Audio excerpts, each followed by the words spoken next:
Bismillahirrahmanirrahim. Assalamualaikum warahmatullahi wabarakatuh. Alhamdulillahi rabbil alamin. Wassalatu wassalamu ala sayyidina Muhammadin wa ala alihi wa sahbihi ajma'in, amma ba'du. Qala Allah Ta'ala, ya ayyuhalladzina amanu kutiba alaikumus siyamu kama kutiba alal ladzina min qablikum la'allakum tattaqun. Sahabat online channel Masjid Jami Al-Musari'in Basmol, yang mudah-mudahan semuanya mendapatkan keberkahan dari Allah Subhanahu wa Ta'ala. Alhamdulillah, kita masih berada di bulan suci yang mulia, bulan suci Ramadan, yang mudah-mudahan segala ibadah yang kita lakukan, baik itu berpuasa, baik itu berzikir, baik itu bersolawat atas Nabi, dan apapun pekerjaan yang baik, semuanya diterima Allah Subhanahu wa Ta'ala. Hadirin sekalian, yang namanya Ramadan tidak luput dengan berpuasa. Kita diwajibkan berpuasa di bulan suci Ramadan, akan tetapi di sana ada syarat, ada rukun, dan ada segala yang membatalkan daripada puasa kita. Oleh karenanya, izinkan saya sedikit menerangkan tentang apa syarat berpuasa, apa rukun puasa, dan apa saja yang membatalkan puasa. Karena puasa juga sama seperti sholat kita. Di sholat pun ada syaratnya, sahnya sholat, ada rukun sholat. Oleh karena itu, marilah kita mulai dengan syarat kita berpuasa. Tadi sudah kami sampaikan firman Allah Ta'ala tentang kita diwajibkan berpuasa. Hadirin sekalian, syarat berpuasa, khususnya Ramadan, itu ada syarat sah berpuasa, ada syarat wajib berpuasa. Apa bedanya? Dari maknanya pun sudah kelihatan, kalau syarat sah berpuasa, puasa dia, kalau syaratnya kurang satu saja, maka puasanya tidak sah.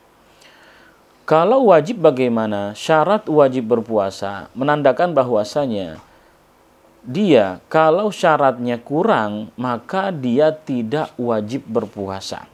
Kalau dia berpuasa boleh nanti kita akan bahas apa yang boleh berpuasa dan mana yang tidak boleh berpuasa, dengan kata lain tidak sah puasanya. Yang pertama adalah syarat sahnya berpuasa.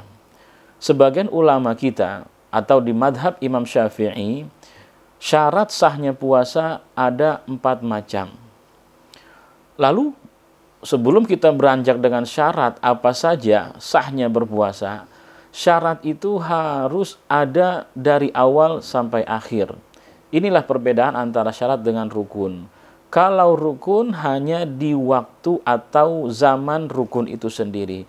Tapi kalau syarat harus dari awal sampai akhir dia berpuasa. Contoh misalkan sholat, ada syaratnya, dia harus bersih daripada najis. Maka dari awal dia sholat sampai akhir sholat tidak boleh ada najis sedikit pun. Tapi kalau rukun sholat seperti Al-Fatihah, hanya dikerjakan di waktu dia berdiri saja. Tidak ada Fatihah dalam ruku, tidak ada Fatihah dalam sujud, apalagi tidak ada Fatihah pada tasyahud akhir. Jadi Fatihah hanya di tempatnya saja. Itulah yang dikatakan rukun. Tapi kalau syarat harus dari awal sampai akhir. Oke, dari itu kita akan tahu syarat sahnya puasa itu ada 4. Yang pertama adalah al-islamu, Islam. Yang dimaksud dengan Islam adalah orang Islam. Menandakan orang yang non-muslim tidak sah puasanya. Walaupun dia puasa dari subuh sampai maghrib, tapi keadaannya dia non-muslim, bukan muslim, maka tidak sah puasanya. Yang kedua adalah al-aqlu, berakal. menandakan bahwasanya orang gila sekalipun sebentar saja kegilaannya maka tidak sah puasanya. Akan tetapi ada perbedaan antara gila dan juga irma. Irma artinya pingsan atau sejenis ayan atau epilepsi. Kalau irma atau ayan atau epilepsi itu puasanya tetap lanjut dan puasanya sah. Kenapa ada perbedaan demikian? Karena yang namanya ayan atau epilepsi hanya sebentar. Contoh misalkan, yang namanya epilepsi, dia lagi puasa, tapi jam 10 pagi dia kena epilepsinya atau ayannya hanya sebentar, mungkin setengah jam doang, kemudian dia sadar lagi, maka lanjutkan puasanya. Tetapi kalau epilepsinya berkepanjangan, contoh misalkan dia jam 9 ayan atau epilepsi, tapi sepanjang siang itu dia masih saja ayan atau epilepsi sampai melewati zuhur, bahkan sampai melewati asar. Maka karena lamanya dia epilepsi dikatakan batal puasanya. Tapi kalau yang namanya gila, walaupun sebentar, sekali lagi dalam perumusan ulama tidak sah puasanya.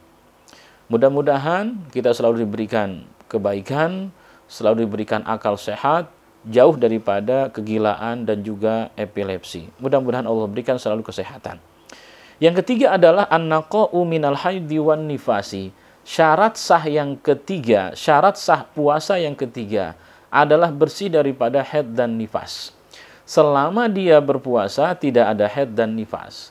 Tapi kalau di tengah-tengah dia puasa, walaupun sebentar lagi maghrib, datang bulannya, datang darah haidnya, maka hari itu dianggap tidak berpuasa. Mana contohnya? Dia sedang berpuasa, perempuan ini. Subuh dia masih puasa, masih suci, jam 9 dia masih suci, tapi entah kenapa, setengah 6 mau maghrib, setengah jam lagi maghrib, dia keluar haidnya. Maka hari itu dianggap tidak berpuasa. Dan dia nanti setelah bersih dari haidnya, wajib mengkodok puasanya selama berapa hari dia tinggalkan atau tidak bolehnya berpuasa. Kemudian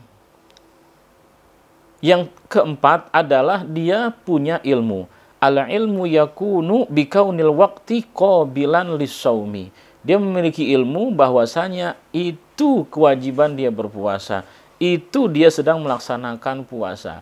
Nggak bisa dia ketika dia tidak punya ilmu, dia Islam, dia berakal, dia bersih daripada haid dan nifas. Tapi dia nggak tahu ini Ramadan, dia nggak tahu ini puasa Senin Kamis, dia nggak tahu ini puasa sunnah ini, sunnah ini, sunnah ini.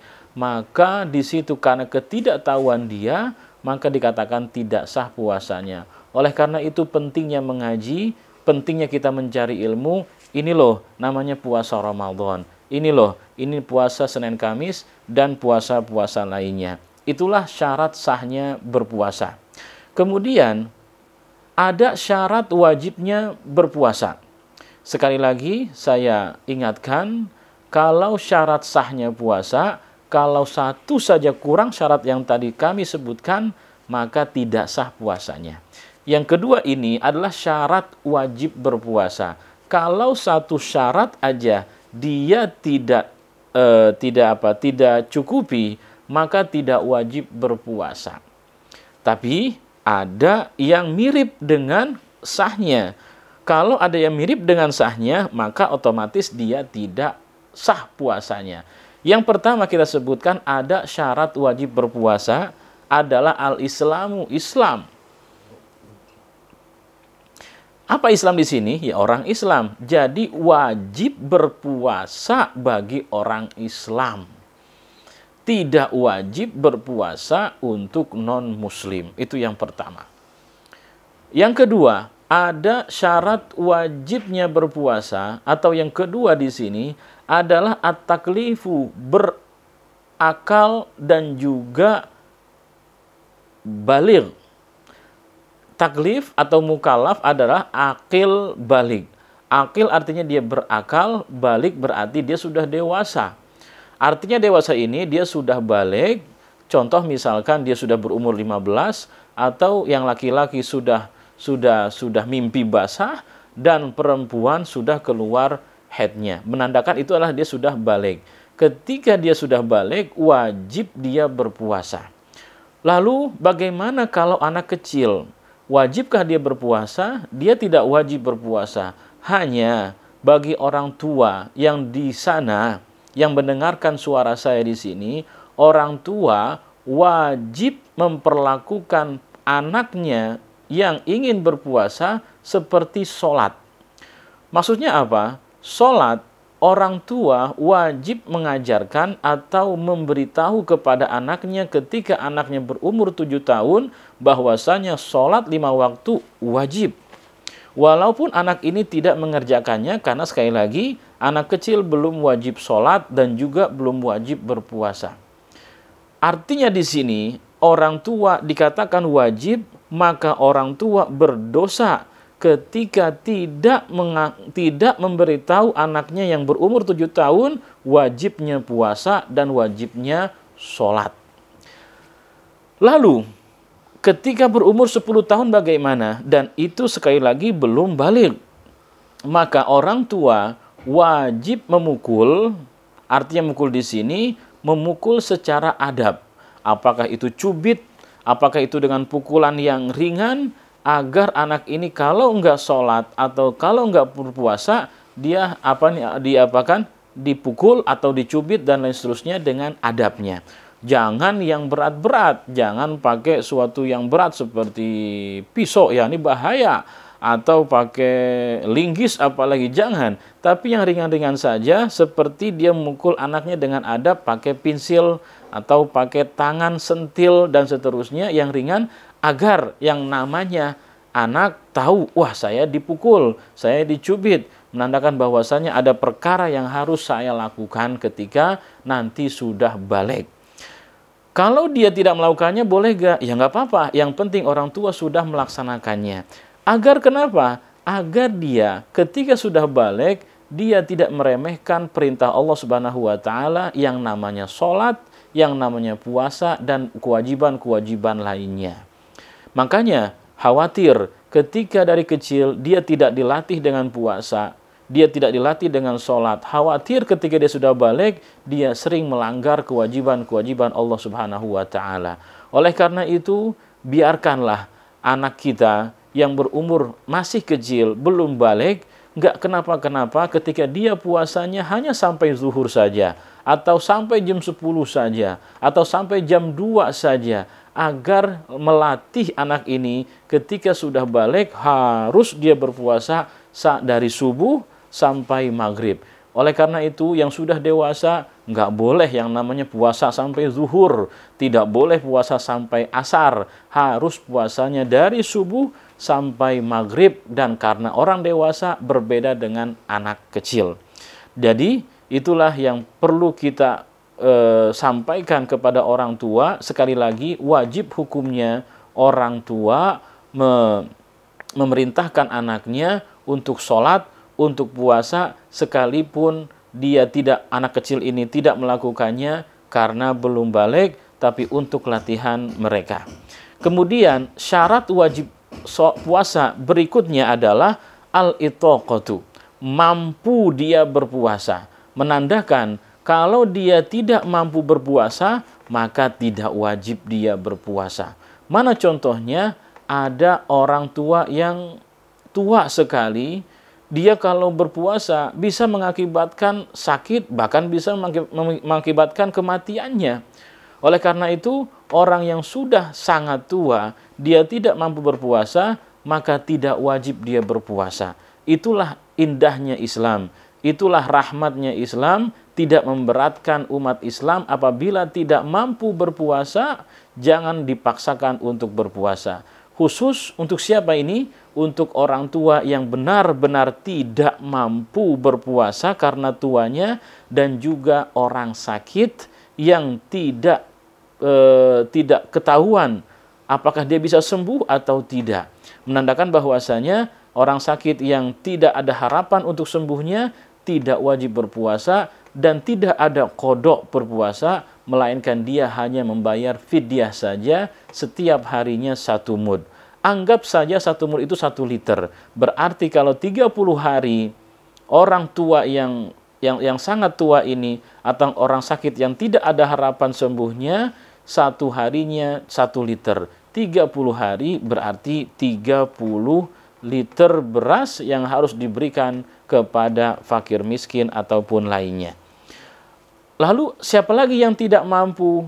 Ada orang haid dan ada orang nifas. Dia tidak mampu karena memang tidak boleh, tidak sah dia berpuasa. Maka tidak wajib, bahkan tidak boleh orang haid dan orang nifas berpuasa. Yang keempat, syarat wajib berpuasa yang keempat adalah sehat. Menandakan orang sakit tidak wajib berpuasa. Hanya orang sakit yang tidak wajib berpuasa ini harus mengqadha puasa di hari lain atau setelah bulan suci Ramadan. Sakit yang bagaimana dia tidak wajib berpuasa? Sakit yang menyebabkan kalau dia memaksakan puasa bisa tambah sakitnya, bisa mematikan dia. Contoh misalkan demam. Kalau demam itu sangat menyakitkan dia, kalau dia paksain puasa, bisa mematikan, bisa tambah lagi demamnya, dan lain seterusnya. Oleh karenanya, penyakit yang begitu berat seperti demam, itu tidak wajib berpuasa. Tapi kalau alhamdulillah sembuh, wajib dia berpuasa atau mengqadha puasanya di hari lain.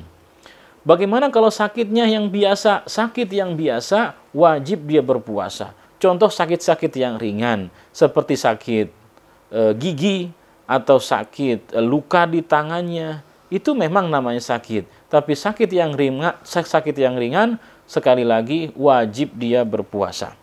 Yang terakhir adalah al-iqamatu, mukim.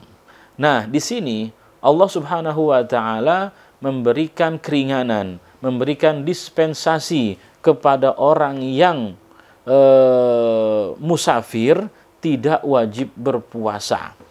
Apa itu musafir dan apa itu mukim? Mukim adalah orang yang tidak berpergian kemana-mana, tidak musafir kemana-mana. Seperti kita ada di sini, kita ada di Basmol, kita ada di Kedoya, dan lain seterusnya. Karena kita mukim, maka wajib berpuasa. Tapi kalau misalkan kita ingin musafir dari Jakarta menuju Surabaya, nah dari situ, karena yang namanya musafir, Nabi katakan as-safaru qit'atun minan nar au kama qol, musafir itu atau perjalanan yang dikatakan safar, berjalan jauh, itu dikatakan bagian daripada neraka. Kenapa? Saking beratnya. Walaupun sekarang sudah ada keringanan dengan naik pesawat, tapi bisa melelahkan orang tersebut, sehingga Allah Subhanahu wa taala meringankan orang yang musafir tidak wajib berpuasa. Artinya tidak wajib berpuasa, kalau dia masih mampu ya tidak kenapa-kenapa. Contoh misalkan, saya ingin musafir ke Surabaya, naik pesawat.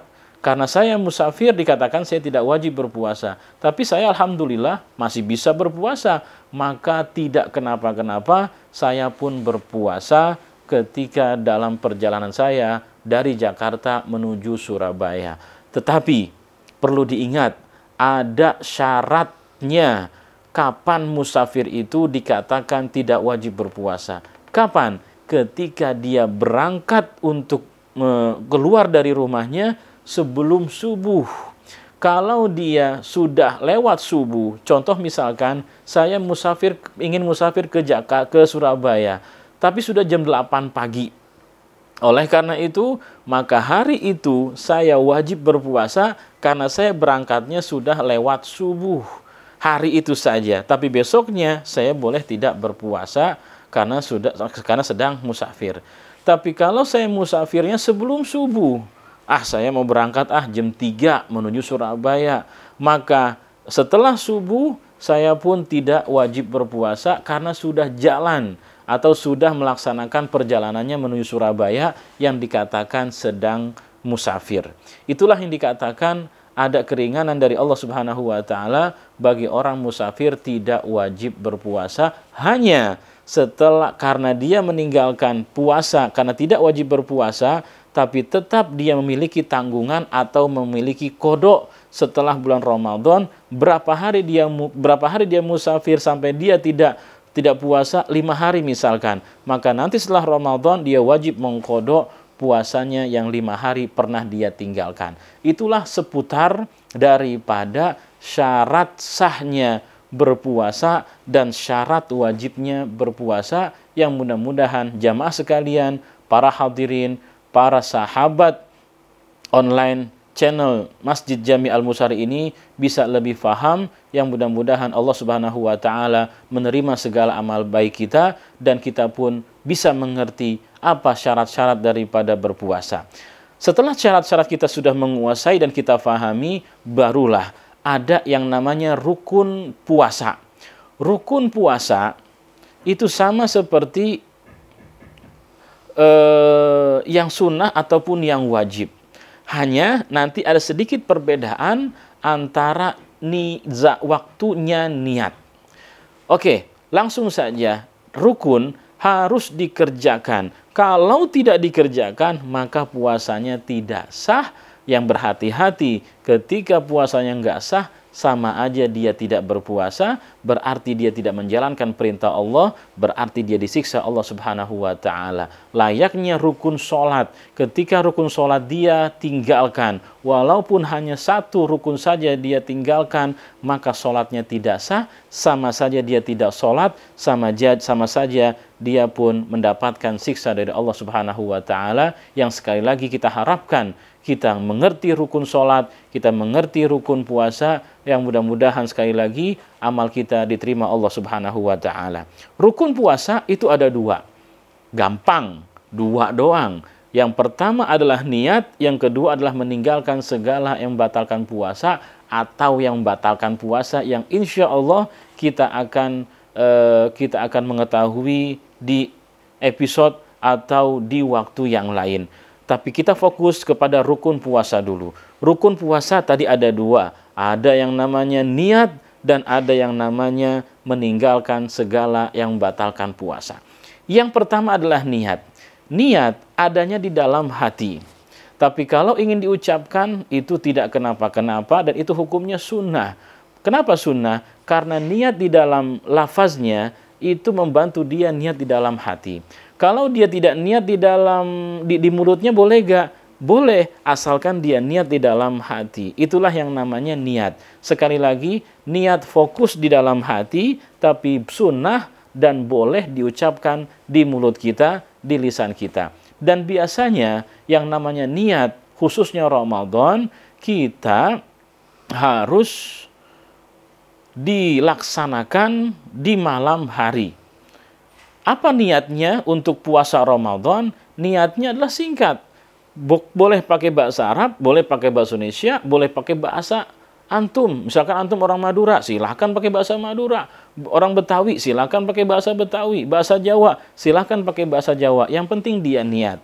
Dan untuk Arabnya, contohnya adalah nawaitu shauma ghadin an ada'i fardhi syahri ramadhani hadhihi sanati lillahi ta'ala. Boleh pakai bahasa Indonesia. Aku niat berpuasa esok hari di bulan suci Ramadan tunai ini tahun karena Allah Ta'ala. Itulah niatnya. Dan sekali lagi, yang namanya Ramadan harus di malam hari dan juga harus setiap malam. Kenapa di malam hari? Karena tidak sah kalau dia niat puasanya tidak di malam hari. Apa yang dikatakan malam hari? Dihitung dari maghrib sampai sebelum subuh. Jangan pas subuh dan jangan lewat subuh. Itulah yang namanya spesial di bulan Ramadan, niatnya di malam hari. Boleh niatnya habis maghrib, boleh niatnya habis isya, atau niatnya boleh habis taraweh yang biasa kita lakukan dan sambil diingetin sama imam, ayo kita niat bareng-bareng untuk niat puasa esok hari, karena sekali lagi niat Ramadan, niat puasa Ramadan harus di malam hari. Yang penting jangan pas subuh dan jangan lewat subuh. Kalau dia lewat subuh, maka puasanya tidak sah, tapi dia harus menahan dari segala yang membatalkan puasa dari subuh sampai maghrib.